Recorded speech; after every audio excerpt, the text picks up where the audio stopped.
should probably go over, and that way if you have questions, you can let me know. The first one is, I sent a notification yesterday, but maybe you knew last week that the school board decided that it would be better to wait another 4 weeks before they enact hybrid.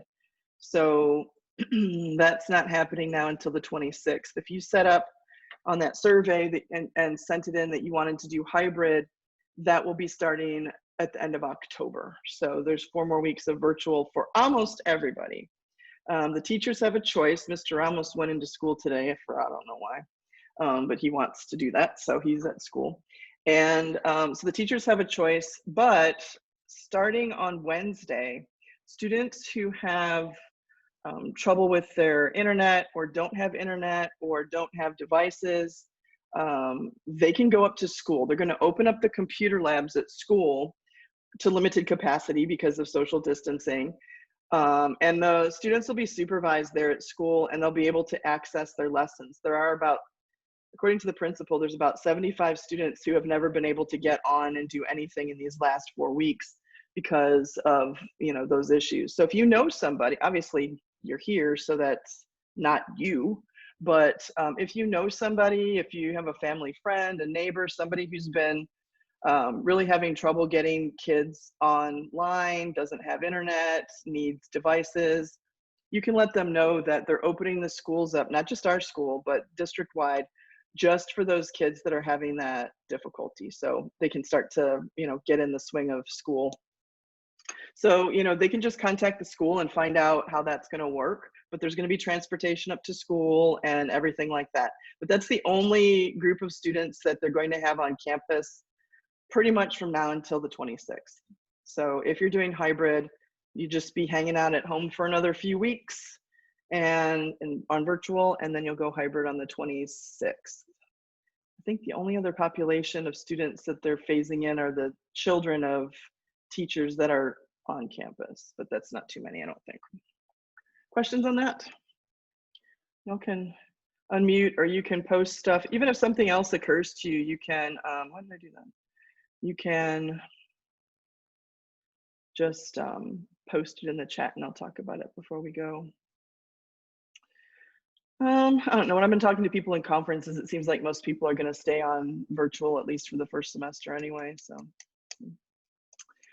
there's a college fair this week. I posted on that last week that you are eligible to attend.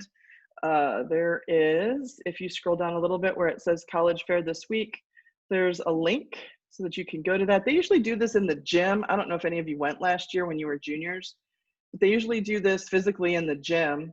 And this year, obviously, they're doing it online. So you can register. You have to register ahead of time. You can't just show up on that. It's this week.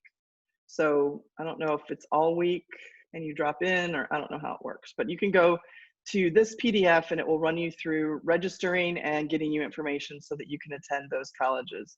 There'll be a lot of reps there that you can touch base with. So if you're not sure where you want to go to school, that might be a worthwhile thing to check out.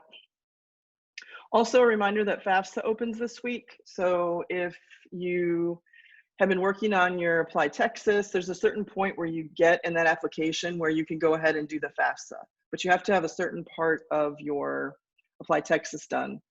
And that opens on Thursday. So FAFSA is where you do your application for financial aid. And everybody needs to fill that out because I'll always have students who will say, well, I know I'm not getting anything because my brother doesn't get anything. But you do get more the more students that your family has in college. They account for that. Also, you're going to need to know your estimated family contribution, or EFC. A lot of scholarships will ask you to put that on there. And that way they can kind of tell what, like if your parents are going to be helping you a lot with your tuition or not at all, and whether or not their assistance is necessary in the scholarship, if it's a financial based scholarship. So that opens this Thursday. You don't have to do it that day. It's not like your tax return day where you have to do it by this day. It's just opening. But I do encourage you to get it done probably by the end of the month. It's like a bank account, right? I don't know if the counselors explain this, but it's sort of like a bank account for the year. and students draw on it through the year, and when it gets down to nothing, they don't give any more financial aid.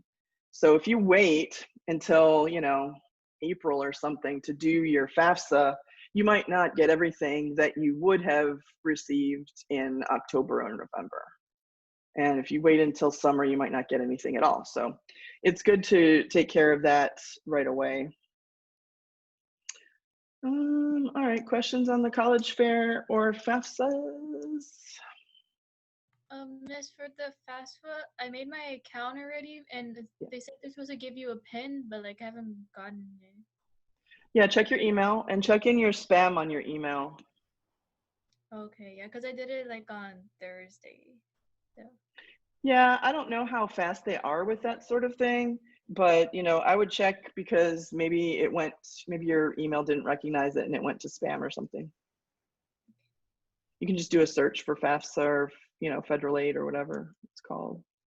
It's a good question. Yeah, you do need a PIN to do the FAFSA. If you don't have a social security number, then there is a different one that you're going to do, and your counselor should be reaching out to you, but that's called the TAFSA, the Texas one.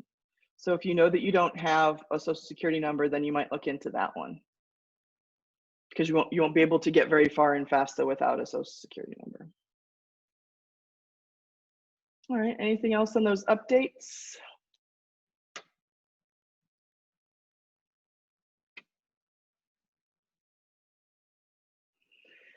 Okay, well, I'm continuing to have conferences with people about their college plans and also about the project that we're working on. So I think those conferences finish tomorrow, or I might have one person on Wednesday. So those are finishing up. If you want to, after tomorrow, you can contact me and we can have another meeting. So if you want me to help you with your process with your project, if you want to show me what you've got and get some feedback, you can send that to me, or we can meet up on a Zoom and talk about it. So just let me know if that's the case. I'm not going to keep the schedule going because I don't need to meet with everybody at this point. I just will have finished meeting with everybody. But if you want to, certainly we can set something up like that.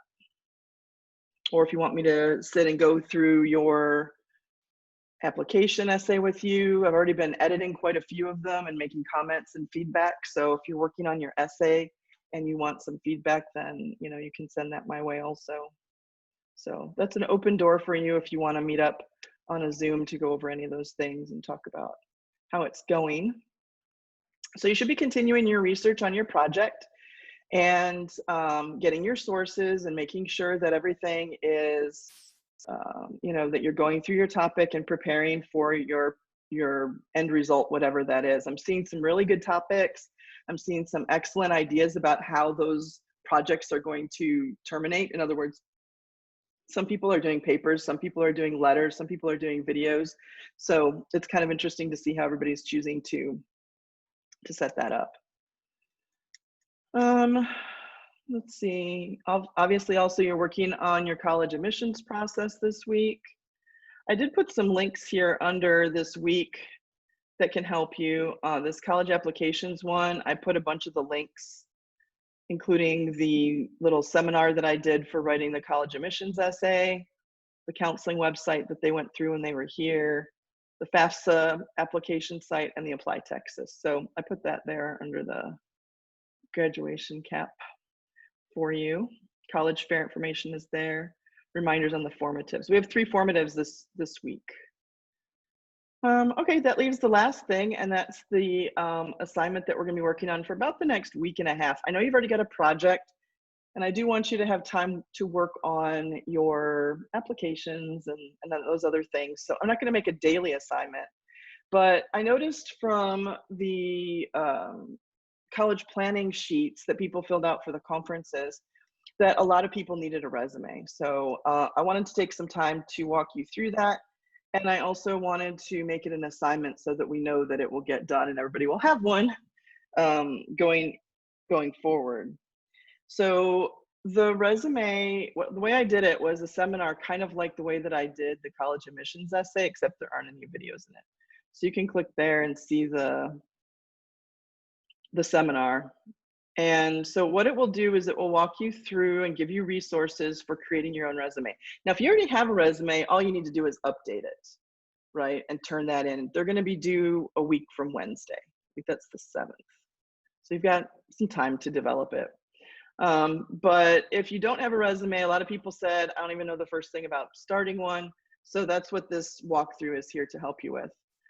So, well, you'll go through the slides, but the one I want to point out right now is on slide 3, which is this example. So if you click on there, you can see a resume example. Resumes for high school students usually have these elements to them. Yours will be different slightly, obviously, than this person's, but this is kind of what they generally look like. A resume is never longer than 1 page. So you have to fit everything on the front side of 1 page. If you go over, then you have to take something off, or you have to move stuff around, or you have to change the font, or you have to change the margins. You have to do something, because when somebody says they want a resume, they don't want to know everything. They want to know your best stuff.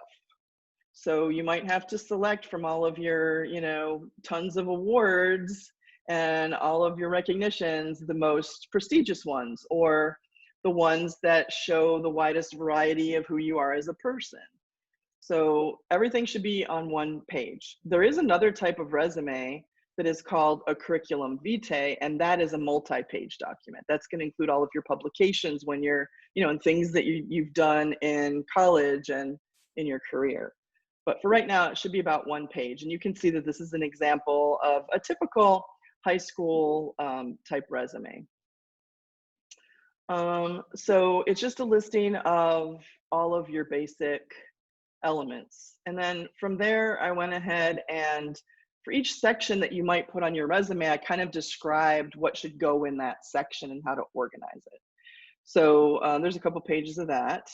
If there's something that you don't have, for example, if you don't have any work experience, the thing to do is to just leave it off completely. Don't put work experience and then leave it blank. Just don't even draw attention to it, and just don't even put it on there. But if you do have work experience, you should put that. This will describe how to do each section so that you can add it to your own resume. So after that, I put in some templates. We live in a digital age now, so it doesn't have to look like Julia Lugo's over there on slide 2 or 3. There are awesome templates that you can use should you choose to do that. I have some resources here for you. So you can just, if you've never gone to these sites, these Slidesmania, they do them in slideshows, but then you can download them as PDF when you're done. And they're pretty nice templates. I mean, there's these that have, you can just click on them and then it will take you to like a place where you can better see the template. Here's an example one.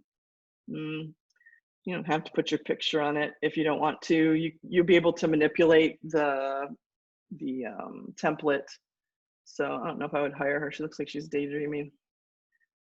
I don't know. But I like that there's these little contact icons over here. It's laid out well.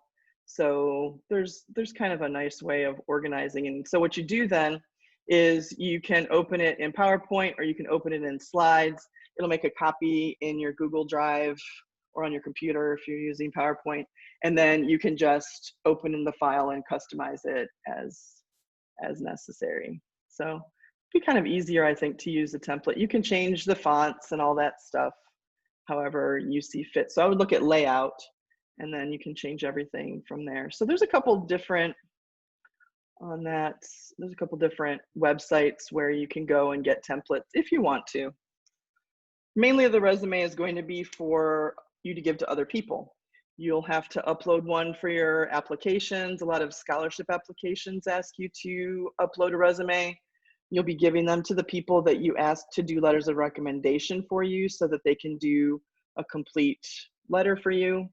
You'll use it if you're applying for internships or jobs or work study or anything like that. So it's good to have a resume already set. And then what you do is over time, as you add things, you just keep adding to them and taking things away, right?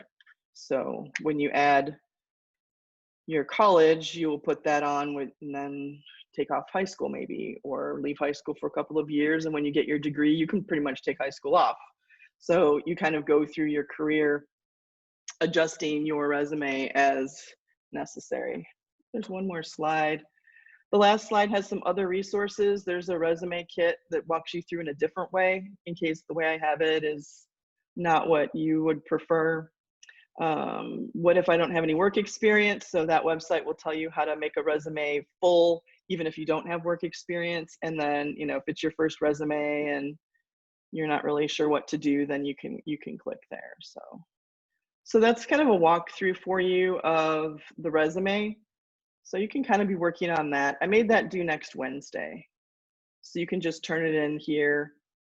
I think any of those, I think the Google Drive will let you download as an image or as a PDF. So you can just turn it in that way a week from Wednesday. Next Monday, I'll ask you how it's going. And if you want me to talk more about resumes, you can ask me. What else is on here for this week? I think that's it. The formative reminders are here so that you remember to do that. They're focused on resumes this week. I think today's has 2 Friends videos from the TV show Friends that you need to watch, and and point out Joey and oh, what's the other one's name? Rachel's resume mistakes. What we can learn from them from those video clips. So that's what's on today's formative. So those will pop up there on your main page, this one. Do you think that will be better with the organization, having it all in one place like that? It's probably how all the other teachers do it, and I'm just like the last one to the party or something, but yes.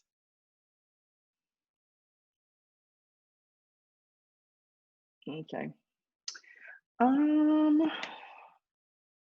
I can't think of anything else. Let me look on the chat and see if there's something else that anybody wants me to talk about. You can, if you don't want to post it for everybody to see, you can just post it to me and I'll talk about it without saying your name. If you're wondering about how things are going at school or high school, college stuff.